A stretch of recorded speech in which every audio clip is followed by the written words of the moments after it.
Good evening. This is the CBS Evening News. Dan Rather reporting. Arthur, Bertha, and Cesar never reached full strength, but Diana, the Atlantic Caribbean's fourth tropical storm of the season, today turned into a full-fledged hurricane with 90-mile-an-hour winds rousing the seas from Florida to Virginia. And as Bruce Hall reports tonight, forecasters are warning this storm could hit the mainland in just a few hours. Diana has been upgraded to a hurricane, and hurricane warnings have been issued. The season's first hurricane has intensified and become more defined as it slowly moves north about 60 miles off the Georgia coast. The hurricane continues to parallel the coastline, but meteorologists say it could move toward land at any time. Along area beaches today, it was like the calm before the storm. The sun has been shining much of the day, and the waves have lost much of the intensity of the past 4 days. This has given a sense of security to many beach residents. Every time there's a lot of warning, it never happens. Yeah, we're not ready to go away yet. We're waiting to see what happens. But for veteran beachfront owners like Phil McClellan, it is time to prepare.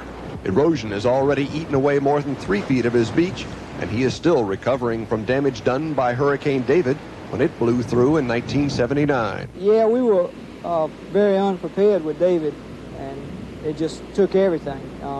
This time we're trying to batten up and tie everything down, seal up windows and doors and what have you. So far, only a few people have decided to pack up and leave the beach areas on their own. At posh resorts along the South Carolina coast, awnings are coming down and lawn furniture is being dumped into pools. On a few of the islands, officials are recommending evacuation. More than 140 senior citizens have been moved from a nursing home on Tybee Island near Savannah to a school gym. Inland at a mobile home park for military dependents near Beaufort, the primary concern is wind. Karen Centaur's husband is overseas, and she has decided to abandon her home.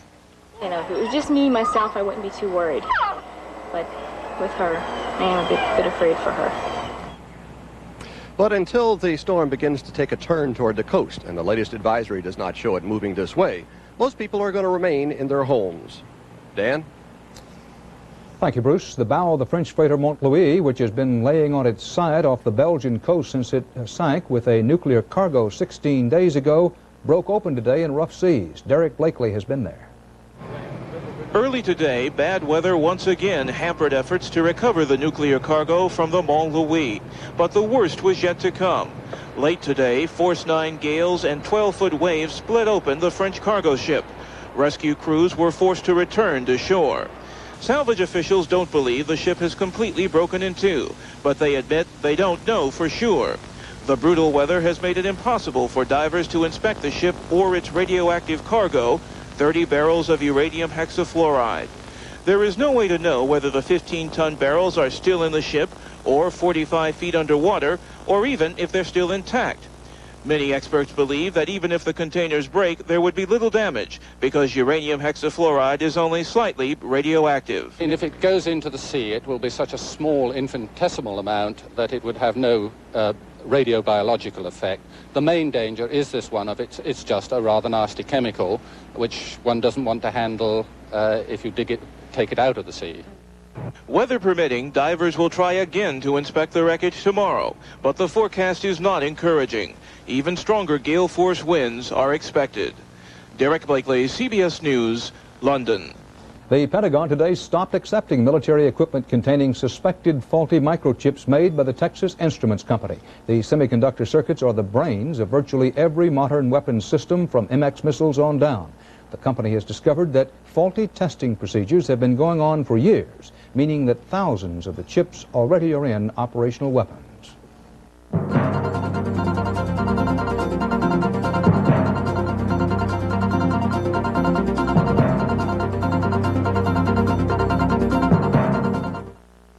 Here at Publishers Clearinghouse, it's time for another winner announcement. Here are the latest winners. $20,000 for Mabel Lynn of Florida. $40,000 for David R. McClure of California. $60,000 for C.E. Brennan of California. And $150,000 for Jay O'Connor of Pennsylvania. Be sure to enter the next Publishers Clearinghouse sweepstakes. Publishers Clearinghouse. When it comes to winning, there's no place like our house. I see your desk got a computer on it. Yeah, smart desk. Going to the game? Me, I don't need a computer. I just call Bert. What if Bert's not in? I wait till Bert's back. Who's playing? Detroit. You know, I don't know how I managed before. Well, machines and I just don't mix, know what I mean? Sure. I'll see you at the game. Yeah, actually, I've got a little more to do. Some people don't need an IBM computer on their desk. That you, Bert? The Smart Desk is for people who do. He's at the game. Walter Mondale today detailed his plan for knocking back the federal budget deficit. It includes a combination of big new taxes on the personal incomes of the well-off and some spending cuts. Mondale challenged President Reagan to announce how he plans to reduce the deficit. Mr. Reagan's response, the Mondale plan is nothing new. Susan Spencer reports on today's Mondale move to turn the millions of dollars in the government's minus column into a political plus, and Bruce Morton adds up the pro and con reaction to it. Mondale unveiled his package in Philadelphia, saying it would cut the deficit by 2/3 by 1989 to $86 billion. Before charts showing seas of red ink, he demanded that President Reagan now produce his plan to deal with what Mondale called the hydrogen bomb issue of America. He whistles right along. No problem, when everybody's telling him there's a problem.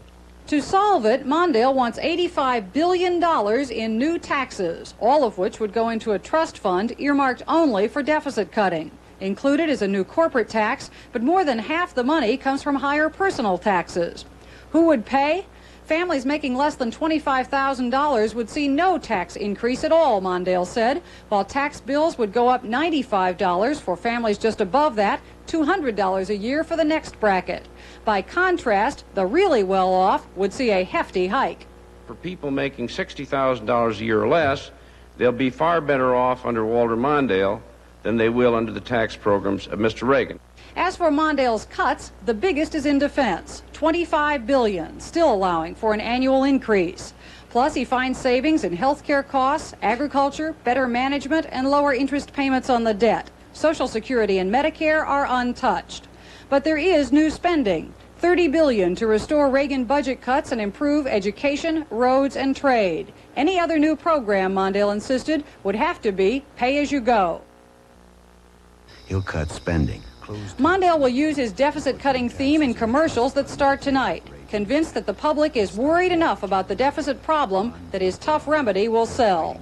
Susan Spencer, CBS News, New York. In this campaign season, deficits and plans to reduce them are political issues.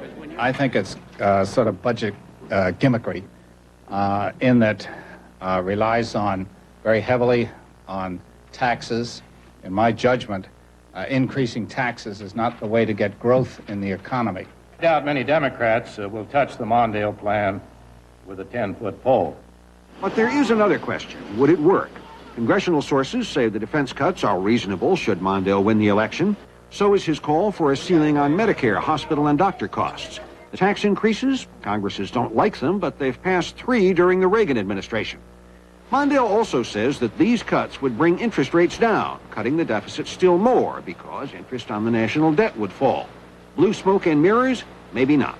Bottom line, the deficit reduction of the tax increases and spending changes are big enough that they certainly would lower interest rates.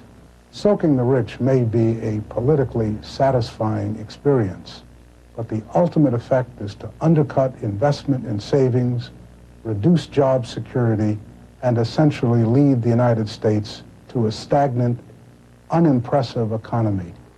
Outside economists disagree about the plan, but it has one obvious virtue. It is a plan. I'm sure there will be other plans. Since it's the only one on the table so far, it's the best. Secretary Reagan says the administration's anti-deficit plans consist of the budgets the president has sent to Congress, all of which contained a deficit. He said he won't offer any new plan. The administration's hope is that more cuts in government spending plus economic growth will erase the deficit. Most outside economists say that won't work. Bruce Morton, CBS News, Washington. More sparks today, too, on what's becoming a highly combustible election year mixture of politics and religion, only this time the friction isn't between Walter Mondale and President Reagan, but between Geraldine Ferraro and the Roman Catholic Archbishop of New York, John J. O'Connor. Over the weekend, the Archbishop attacked Geraldine Ferraro, saying she had misrepresented the church's absolute position on abortion. Today, the Democratic vice presidential nominee said she telephoned the Archbishop, denied misstating the church's position, and restated her own position, that she personally opposes abortion but does not seek to impose those views on others. Said Ferraro, when bishops speak out, they are doing their duty as church officials. When I speak out, Ferraro continued, I am doing my duty as a public official, and my foremost duty is to uphold the U.S. Constitution, which guarantees freedom of religion, unquote. Ferraro said her phone conversation with Archbishop O'Connor was cordial, direct, and helpful. General Motors faces a Friday strike deadline, and today GM gave the United Auto Workers what the automaker called a costly job security program that would protect, quote, a significant number of jobs. The union said it will probably respond to that proposal tomorrow.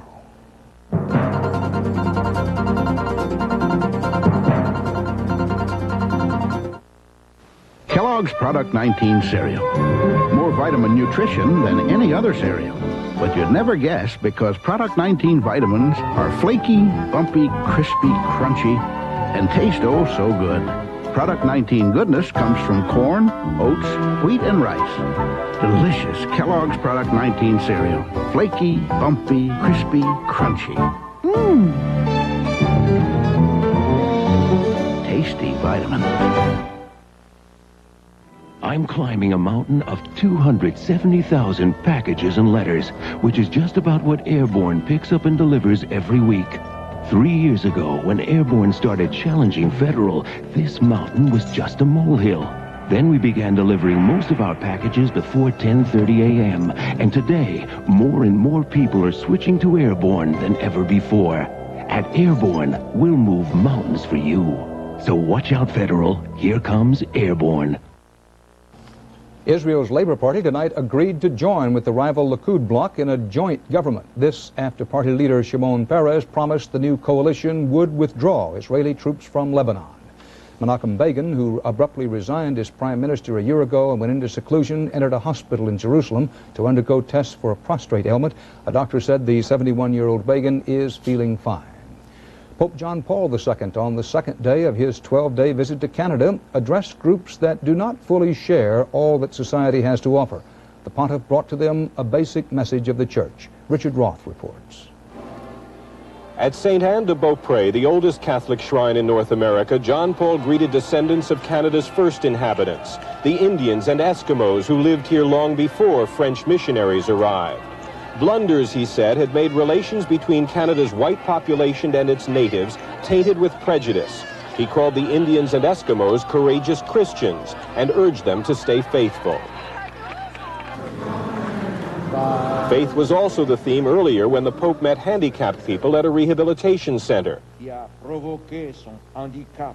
We have the right to birth, he said, and the right to life. That is part of a basic message the Pope is bringing here, and especially controversial.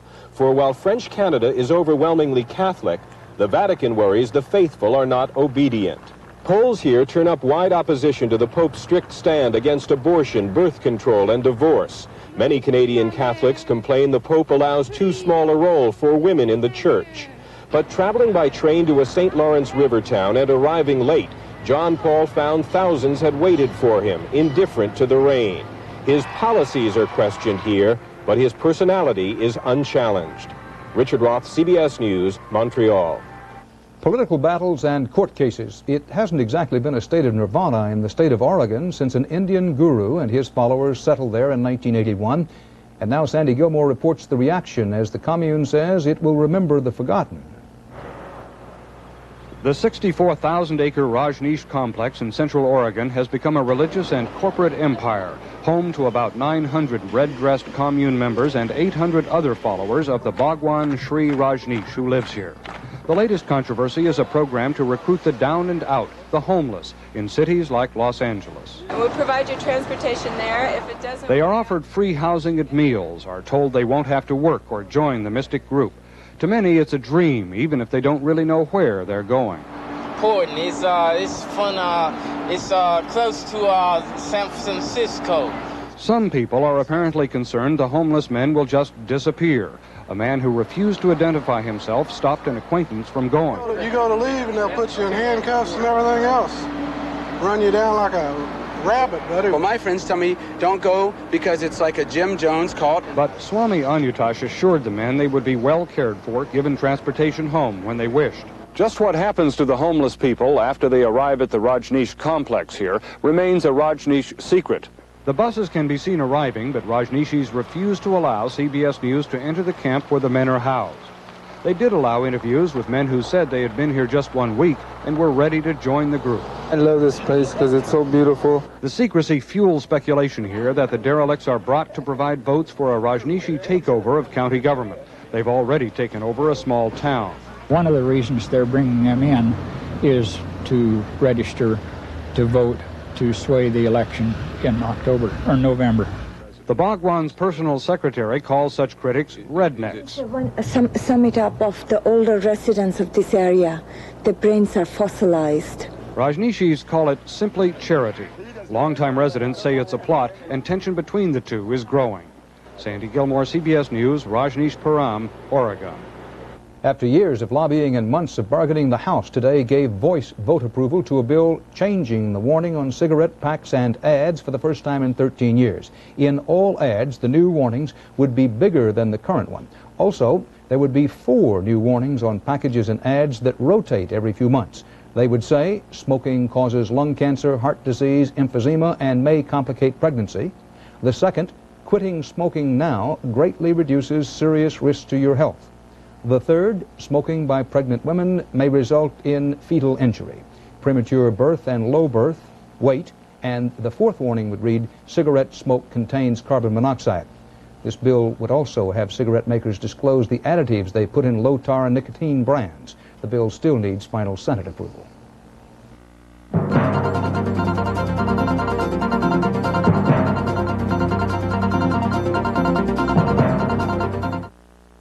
Aspirin was introduced in 1899, Tylenol in 1955. Today, there's Advil, a major development in non-prescription pain relief. Advil contains a non-prescription strength of ibuprofen, the medicine found in the prescription brand Motrin. Just one Advil is as effective as 2 regular aspirin, yet gentler to the stomach than aspirin. If you're aspirin allergic, before taking Advil, ask your doctor. Advil, advanced medicine for pain. Many Visa card holders will soon receive their new Visa cards. Got yours too? Yeah. For some, it will be the new classic Visa card. I haven't seen you around lately. Oh, I travel a lot on business. Until your new classic card arrives, your current Visa card is as good as ever. You want to break this in? You're on. It's a classic. Your new Visa card. Visa. The great American middle class. In fact and legend, it is the strength and sinew of the nation.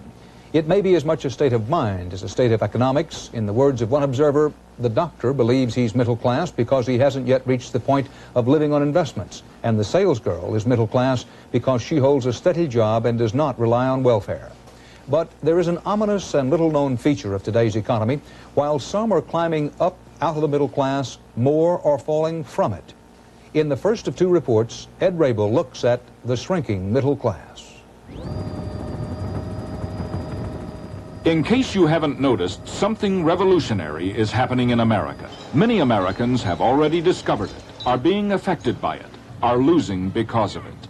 That middle class we're talking about, that burgeoned after World War II, is now in great danger of diminishing incredibly. It gets me mad because of the way things are. I can't do nothing. I can't give my kids nothing. It makes me really angry. This is a serious problem because it challenges the very essence of the American dream. And the very essence of the great American center, the glue that holds society together, families with incomes from $17,000 to $41,000 annually. Experts disagree on the rate at which the middle is shrinking. One estimate, 11% in just 6 years, 3% upward toward the even better life, 8% downward on the economic ladder. As the gap widens between upper and lower classes, there are predictions about the stability and health of the nation. It's not that society is going to fall apart or have a revolution as the middle class becomes slightly smaller, but you do kind of remove that social glue, and then it more tends to be a them versus us society. Them and us are already being targeted by American business. Generic low-cost products for the new poor, expensive come-ons for the new rich. For all of those boosted up and out of the middle class by America's economic boom, things have never been better. You're so chic. Be the rich and the poor, and that's it. There will be no more middle class. But why? What happened? Michael Iannuzzi, husband, father of two, believes the reason, in part, is that he and tens of thousands of others in the auto and steel industries lost their good-paying jobs during the recession. He's on the skids now, working full-time, but for only about half of what he used to earn, $14,000, down from $25,000. So, for him, everything seems to cost more, even though inflation is nothing like it used to be. It's crazy the way things are. The prices of cars, price of gas, everything is just keeps going up and up and up. And you're staying down here, how do you survive? You don't. Pretty soon, if it gets any worse, I'm going to end up losing my house. Still, some see the trouble as temporary and not widespread. Heavy manufacturing, they point out, accounts for only a small part of America's workforce. The large number of younger people are the reason why the middle class has declined in the past. The theory, according to Robert Lawrence of the Brookings Institution, is that young people don't earn enough to make them middle class. We're here? The problem is many jobs that are available are in the lower-paying service industries, which are growing at breakneck speed. The pay here is low whether you're 16 or 60. Such a worker cannot make a middle-class standard of living on one of those jobs. As a result, it takes 2 or 3 such jobs in order to allow a family to survive at what has become an American standard of living. The American standard of living is changing. Though some are climbing upward, many Americans are sliding into increasing poverty and lost opportunity. The dream was to have a better life. Now it's to cling to what you have desperately. There's no American dream no more. That's something that I think went out a few years ago, maybe 5 years ago, when I got laid off. That's what I would say. But there's no real American dream as to making it. There's no way. For many Americans, it is the same. In spite of the nation's strong economic gains, for them, it is a time of confusion and lost hope, a time some are calling the Quiet Depression. We'll have more on that in our next report. Ed Rabel, CBS News, New York.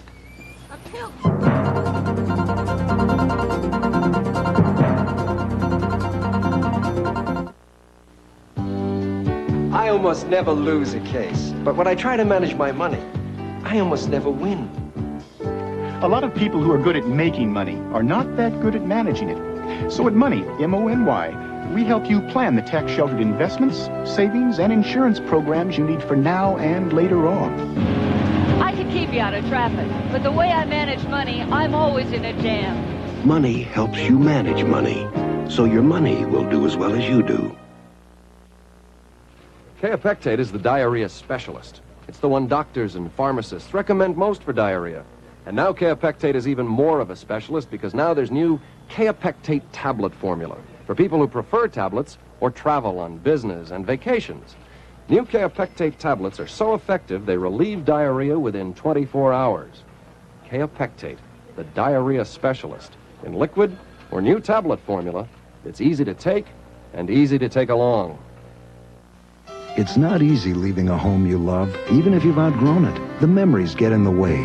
Your local Century 21 professional understands that. So we don't just list your house, we represent it, showing a buyer what's special about your home, your neighborhood, the schools, knowing which families and homes were made for each other. I think he likes it too. Bringing more families and homes together. Maybe that's what made us #1. Would #1 to work for you? Century 21.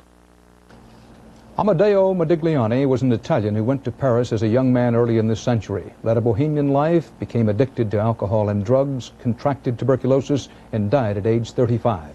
But during that short, dissipated life, Modigliani earned enduring fame as an artist. His works adorn many museums. Livorno, in his native Italy, had reason to believe he also left a legacy there. Doug Tennell picks up the story. Almost everyone in Livorno had heard the legend of Modigliani, how one night 75 years ago, drunk and depressed, the artist best known for his paintings took a wheelbarrow full of sculptures to the city's Royal Canal and tossed them in. Livorno had heard, too, of Vera Durbe, an expert on Modigliani, who for years wanted to search for the lost carvings and won city approval only this summer. So when two stones emerged from the mire with faces chiseled on them, the Italians, who love all art and cherish sculpture above all, believed they had retrieved great treasures. Molto, molto, molto importante a parer mio.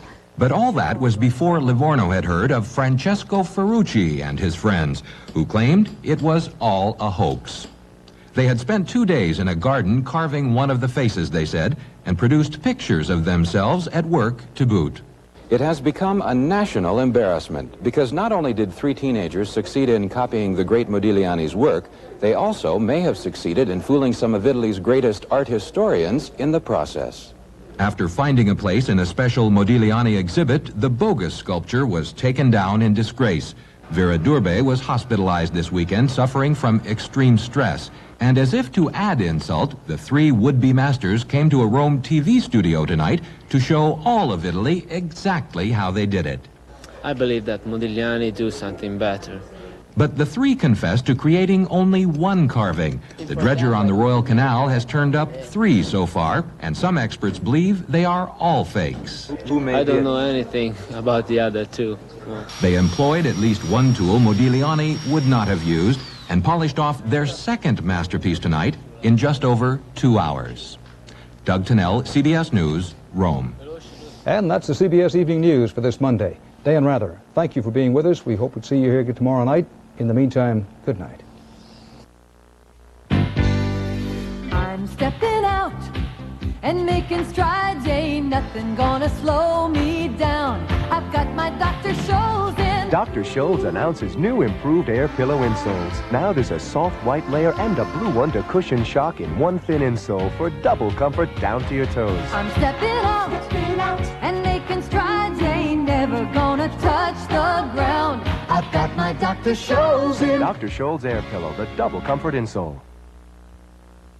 Make every document the same size. Charts in color. Pictures in blue. Headings in black. And collated. This job is for a multiple-choice copier, the Canon NP155. Its zoom system makes a full range of enlargements and reductions, up to 15 copies a minute in black, brown, or blue, and can collate. Done. Do I know how to pick a value? Yes. Yes. Canon's NP155 gives you more for less. For information, call toll-free. Like to try Total? Thanks, but no thanks. I'm a Raisin Bran man. Oh, hope you're hungry. Ravenous. That means very hungry. Good, because you'll have to eat 4 bowls of Raisin Bran to get the vitamin nutrition in 1 bowl of Total. Eat 4 bowls? Me and who else? Whole Wheat Total has 100% of a day's worth of 9 vitamins and iron. It takes 4 bowls of Raisin Bran to get that. No one's that hungry. You mean ravenous. Huh? Total. 1 bowl, 100%. I'm Bill Curtis. Tomorrow, how to buy a used computer. And in our 8:30 half hour, making TV shows in New York. Wake up to what's happening on the CBS Morning News. This is CBS. Coming up next on Eyewitness News at 6, the investigation continues into an East Nashville daycare center. And the country music elite pays its respects to Ernest Tubb. Details coming up next. I picked up this bulletin about PMS, premenstrual syndrome, from my doctor. And I learned what I can do for real relief. I can take Primusin PMS. It has the only combination of ingredients clinically proven safe and effective for relief of premenstrual tension, cramps,